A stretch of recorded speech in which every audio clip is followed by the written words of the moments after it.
တရားဘက်ကျော်နဲ့ဈေးချလို့3ဘူးတောင်မှလိုက်တယ်နော်တငယ်ချင်းတို့လည်းလိုအပ်လို့ရှိရင်လေးမှာယူလို့ရပါတယ်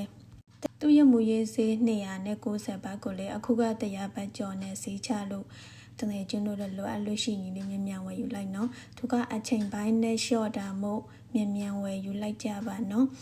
ဒီဈေးကိုလေးကိုမွေးပေါက်ချင်တဲ့စပင်မွေးမြခုံးမွေးပတိုင်းမွေးမစိတ်မွေးနှခမ်းမွေးတွေမှာပေါ့နော်အဆက်ချပြီးလိမ့်လိုက်ရုံနဲ့တပတ်အသွေးမှာပေါ့နော်မွေးတွေကတိတိတတနဲ့ထွက်လာမယ်သူကအမွေးထွက်လာရုံနဲ့မဟုတ်ဘူးနော်ရှိနေတဲ့အမွေးတွေကိုလည်းနှက်စေတယ်ပေါ့နော်ပြီးလို့ရှိရင်ရှည်စေတယ်